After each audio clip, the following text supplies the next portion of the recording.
Halo, selamat sore. Kembali lagi dengan saya Abdul Halim Maulana dari Divisi Sekretaris Direksi yang sebagai personal assistant.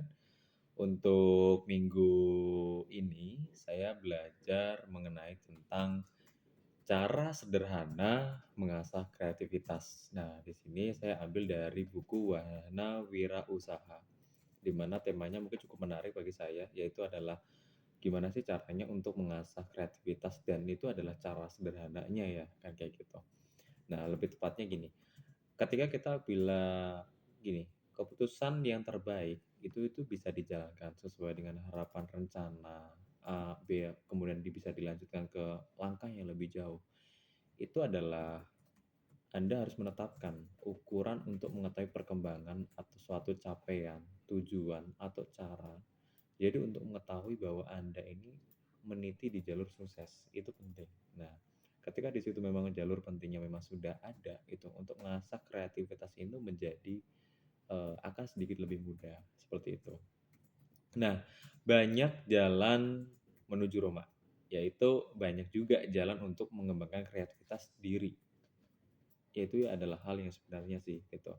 Jadi ada beberapa hal atau beberapa langkah sederhana Asia itu yang bisa dibiasakan untuk menjadi seseorang yang memiliki konstruksi yang teoritisnya itu tuh ada gitu loh.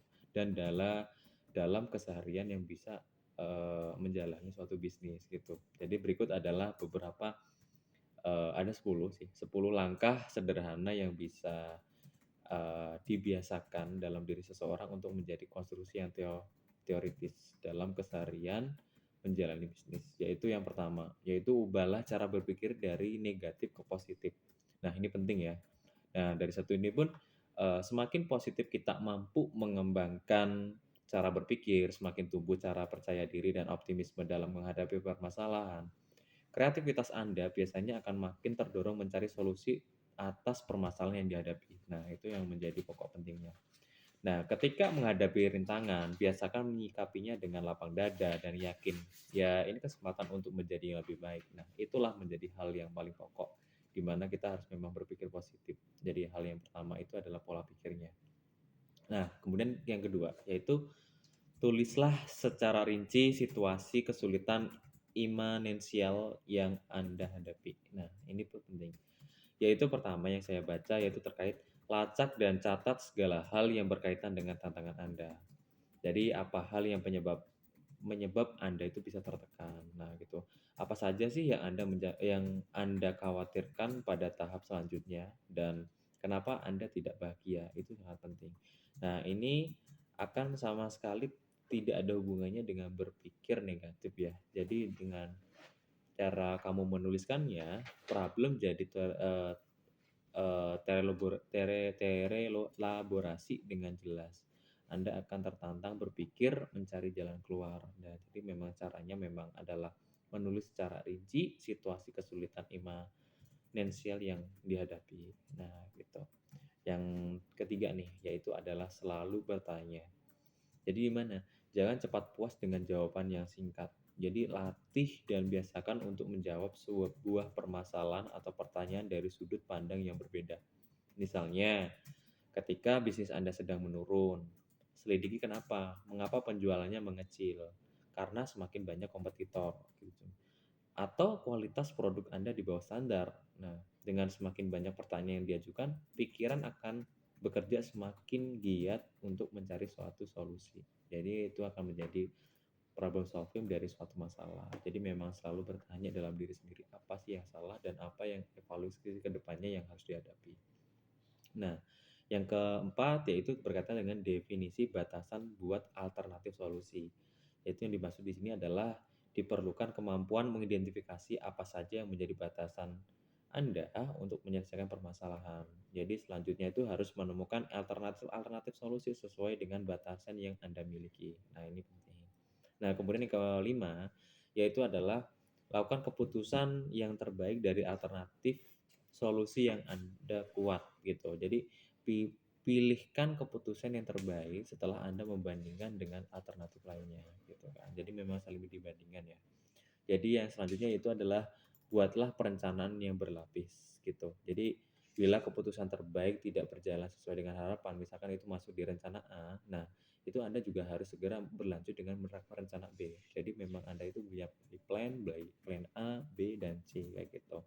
Yang selanjutnya yaitu adalah tetapkan satuan pengukuran dalam keputusan Anda. Nah, harus ada parameter pribadi yang jelas untuk mengetahui perkembangan pencapaian tujuan, yaitu cara untuk mengetahui bahwa Anda itu tetap melangkah di jalur sukses. Nah, itu penting ya. Poin selanjutnya yaitu menerima seluruh tanggung jawab dari keputusan yang telah dibuat. Yaitu Anda harus berani menghadapi semua resiko dan hasil dari keputusan yang telah dibuat. Nah, itu memang Anda menumbuhkan rasa tanggung jawab pada diri seseorang dan dalam menerima seluruh tanggung jawab dari keputusan yang telah dibuat itu adalah hal yang besar sih kayak gitu. Nah, yang selanjutnya yaitu adalah tentukan deadline. Sangat penting menetapkan deadline jika tahun depan misalkan nih gini, jika tahun depan Anda ingin berpenghasilan 120 juta per tahun, mesti di breakdown apa saja yang perlu dilakukan tiap bulannya, tiap hari, tiap jam, bahkan tiap menit untuk mencapai tujuan tersebut gitu. Dan hal ini memang saya pernah temukan di beberapa tema pembelajaran saya yang memang menentukan deadline itu sangat penting ya kayak gitu. Yang terakhir yaitu adalah Anda harus bertindak. Jadi do it gitu. Jadi memang not do plan, not do thinking, but you must do work and you must do it. Ambil langkah, yaitu sibukkan diri dan teruslah bergerak gitu. Jadi tentukan prioritas tujuan Anda itu apa. Jadi semakin cepat Anda dan semakin jelas tujuan Anda, semakin kreatif diri Anda dalam mencapai tujuan Anda. Anda juga akan semakin banyak memiliki energi dan waktu yang untuk belajar juga. Jadi semakin banyak belajar, semakin cepat Anda dapat mengembangkan kapabilitas diri Anda dan mencapai sesuatu yang lebih baik bagi masa depan Anda. Nah, itu yang beberapa langkah cara sederhana mengasah kreativitas kita gitu.